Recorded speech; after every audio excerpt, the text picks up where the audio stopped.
Welcome into Steelers Talk. I'm your host, Jack Sperry. Today, I filmed a Week 12 preview with our host of our Bears channel here at Chat Sports, Harrison Graham, and we talked about a bunch of different topics, including Aaron Rodgers versus Mason Rudolph and the differences in the Steelers' offense this week, given which quarterback plays, as well as the different storylines heading into this ballgame. If you guys want more joint previews like this here on Steelers Talk throughout the rest of this season, make sure you guys click that thumbs up icon. If we can get over 750 likes on this video, we'll do another one next week before we play the Buffalo Bills. Really do appreciate all of your guys' support. And with that, let's get into today's show.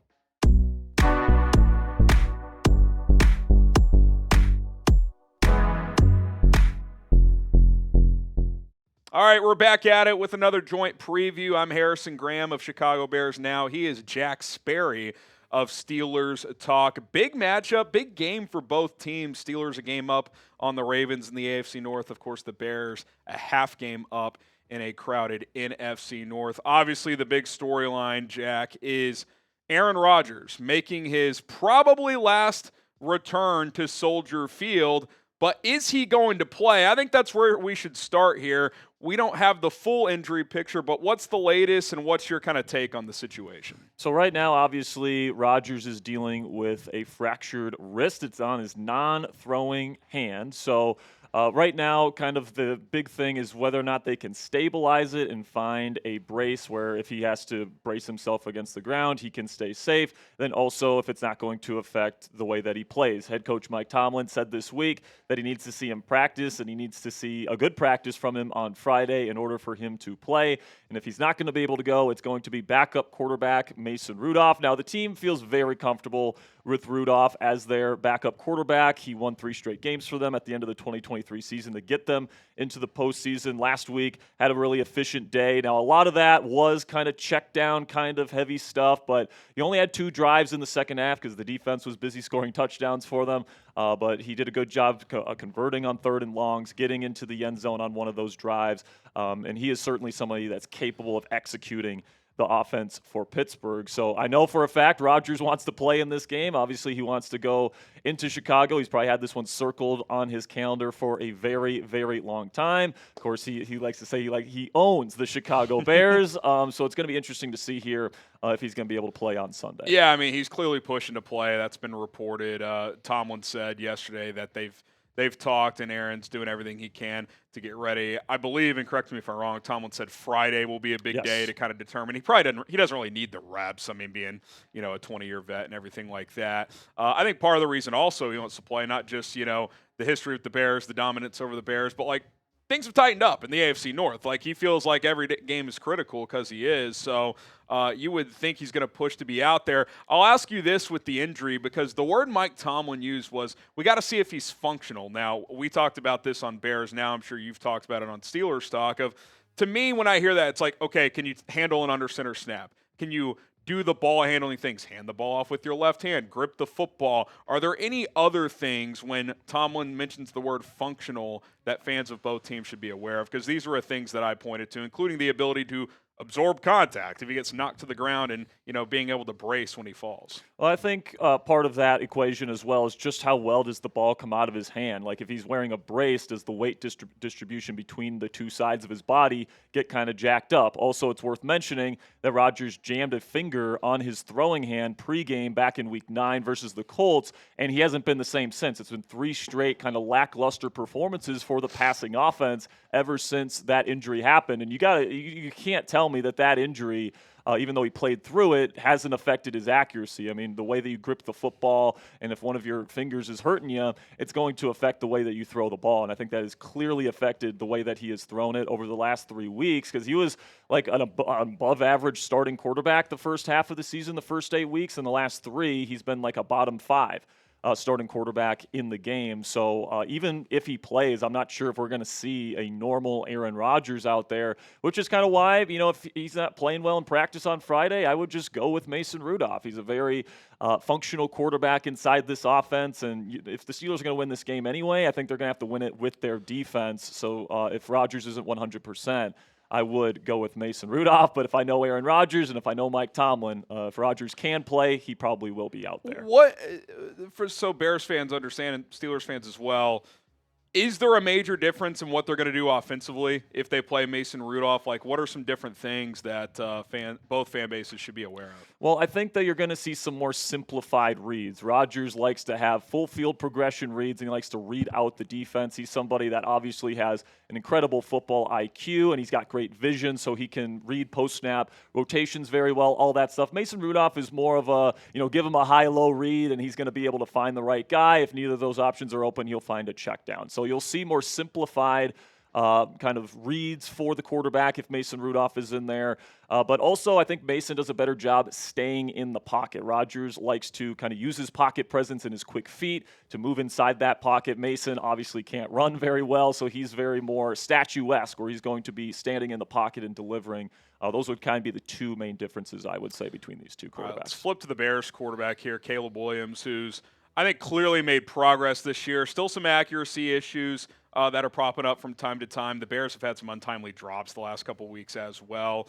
For those who don't know, Jack Sperry obviously is our Steelers Talk host, but you are a big film junkie. You watch a lot of these quarterbacks specifically, especially upcoming Steelers opponents. I don't know how much you've gotten into Caleb just yet, but what have you seen here? And if you have any questions for me about what I've thought about him, I'll certainly get into that as well, and ways to attack the Steelers defense, because I think, it's always going to be an interesting chess match going up against the Tomlin defense. But the Bears are number one in explosive plays this year. Some of that's the running game as well. But what have you seen from Caleb in year two under Ben Johnson? Well, I mean, he was the highest grade I ever gave to a quarterback heading into the National Football League.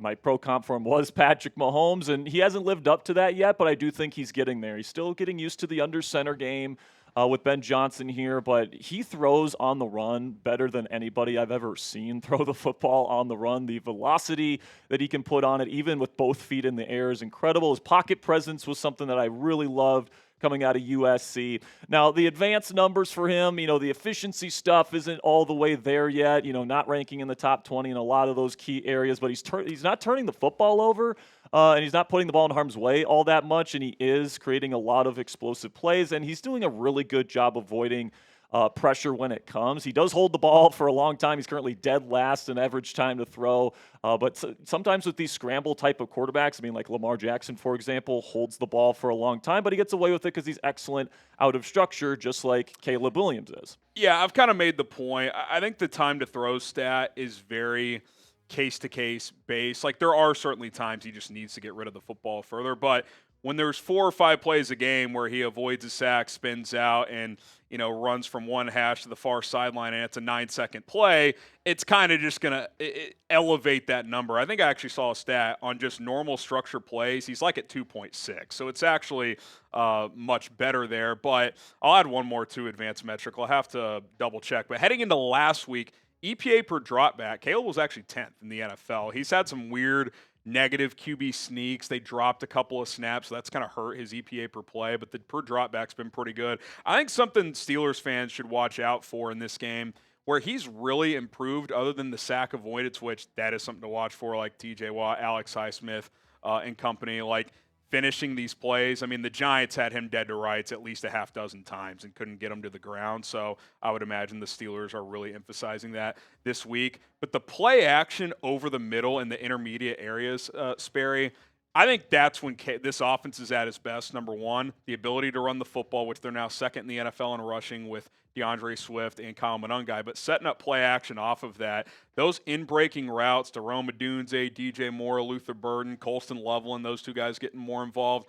I think Caleb throws that ball better than any other pass he attempts right now. So keep an eye on some of those intermediate over-the-middle throws. And I know the Steelers run a lot of man coverage, so it'll be interesting to see kind of seeing that play out this week. Yeah, they usually like to, especially with these kind of out-of-structure, kind of rushing quarterback types like Lamar Jackson, for example, what they love to do is put a 5-man blitz on that quarterback to avoid any openings in the rush lanes and not give the quarterback anywhere to escape. So I would expect a lot of 5-man pressure looks from the Steelers this week. And they've been playing a lot more zone lately, especially ever since they moved Jaylen Ramsey to safety and they brought in Kyle Duggar. They've been playing a lot more safety, a lot more too-high safety structure kind of stuff, and the defense has been a top 5 defense in the league the last 3 weeks since they acquired Kyle Duggar and moved Ramsey to safety. Those guys hit hard. They have great instincts, and when everybody's eyes is on the quarterback, they do a really good job rallying to the football, hitting guys hard over the middle of the field if they want to come in with those dig routes.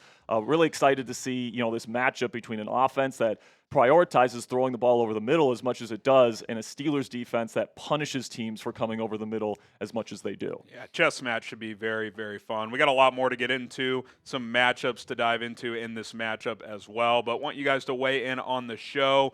Who wins on Sunday? Big game for both teams. If you're rolling with the Bears, type CHI. If you're rolling with the Steelers, go ahead and type PIT. Now, going to tell you guys about PrizePicks, then we'll get back into this preview. Daily fantasy made easy at prizepicks.com/CLNS. The hard-hitting football action is even better with PrizePicks. The weather might be changing, but the feeling of being right never gets old. So keep the season rolling on PrizePicks by getting $50 instantly in lineups when you play your first $5. PrizePicks is the only app that offers stacks, meaning you can pick the same player up to 3 times in the same lineup. Want to pick your favorite quarterbacks more on pass yards, rush yards, and touchdowns? You can do so right now only on PrizePicks. To qualify for a PrizePicks lineup, you pick 2 or more players up to 6 and take more or less on the stats available: passing yards, rushing yards, receiving yards, points, rebounds, assists in basketball, other sports available as well. Simple 2-player lineup. We'll keep it on theme with these 2 teams. Took more on DeAndre Swift's rushing yards, also took more on DK Metcalf's receiving yards.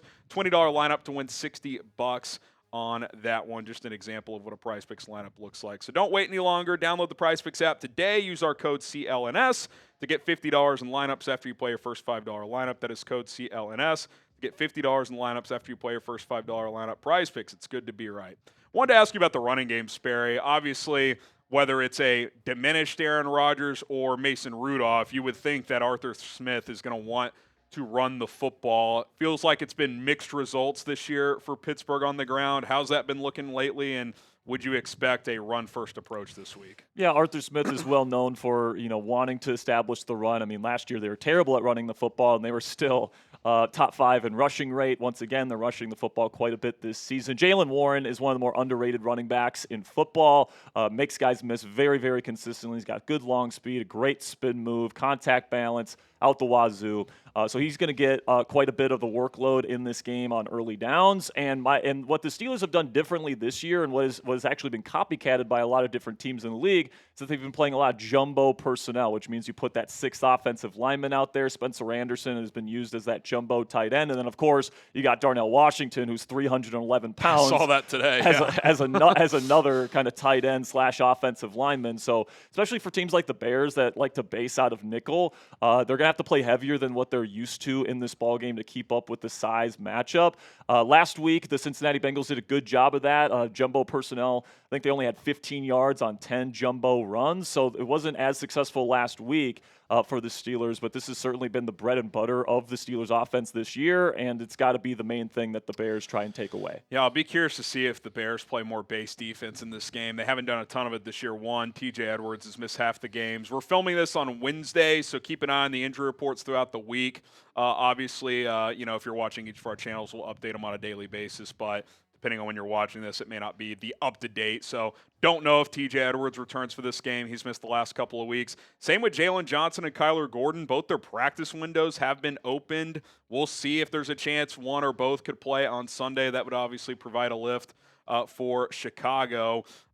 Outside of DK Metcalf, who is a weapon that Bears fans should keep an eye on in this one? I would say Darnell Washington, because he's been getting more and more snaps as the season has gone on. He had 45 snaps last week against Cincinnati. That led all of Pittsburgh's tight ends. And not only is he an incredible blocker when they want to run the football on early downs, but he is so tough for linebackers and especially defensive backs to bring down in open space. He's so athletic for a 311-pounder. He's got really good hands. They'll throw it up to him in 50-50 ball situations. He really is an X factor for the Pittsburgh Steelers offense, in an offense that really doesn't have many of those X factors. So outside of DK Metcalf, who obviously is another big guy that can really run, if you give him a head of steam, Darnell Washington's that other big guy. DK. And something that they've been doing lately that's been really fun is that they've been running mesh with Darnell and DK running the mesh there. So you have to pick your poison of which big guy you want to guard. Two physical specimen there. Yeah, we'll see.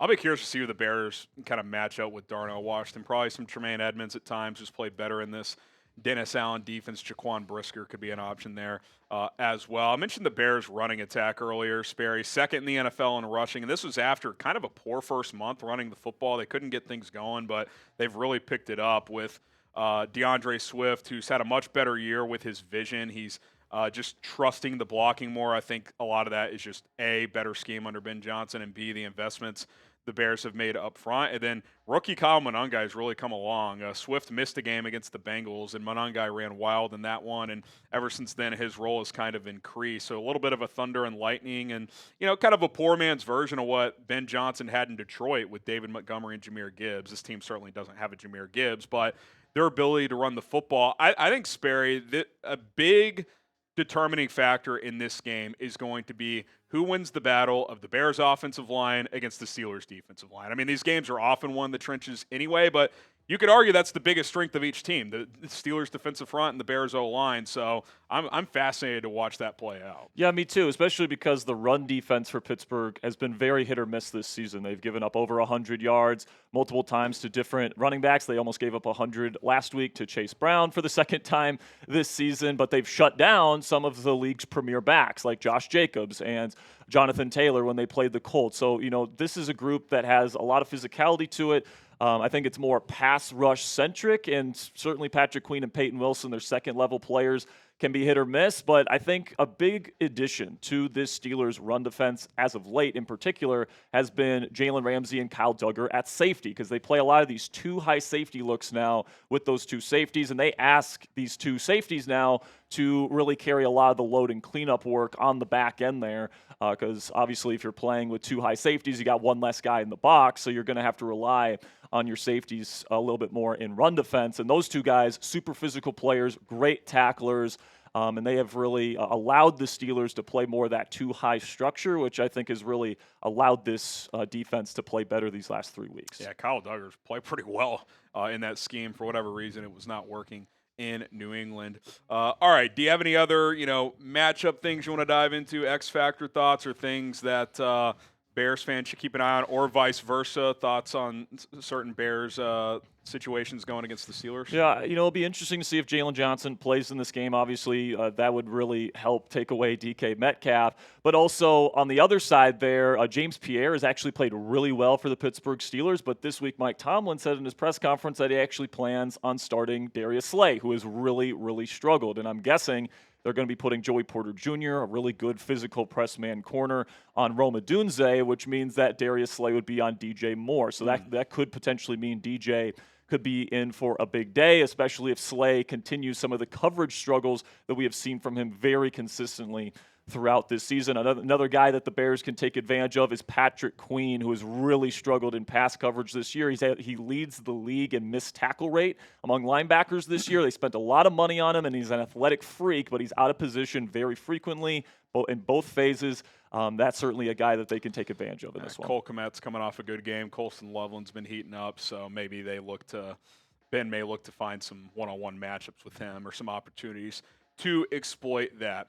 All right, guys, this was a lot of fun. Bears, Steelers this Sunday, 1 o'clock Eastern, 12 Central Time at Soldier Field. Again, keep an eye on both channels, both injury reports, as Sperry will have the latest over on Steelers Talk. I'll have the latest here on Chicago Bears Now, so subscribe regardless of what channel you are watching on. You got a score prediction for us? I'm going to go 23-20 Steelers win. I know the Bears are winning a lot of these close games, but I think this time the Pittsburgh Steelers pull it out. You think the bad man does it again, or I think I think we're going to get, regardless of QB, I think the Steelers get the dub. All right, I'll go Bears 24-21. Should be a tight one. Think it'll be a fun day at Soldier Field. We will see you guys soon. Stay up to date with our content. See you next time.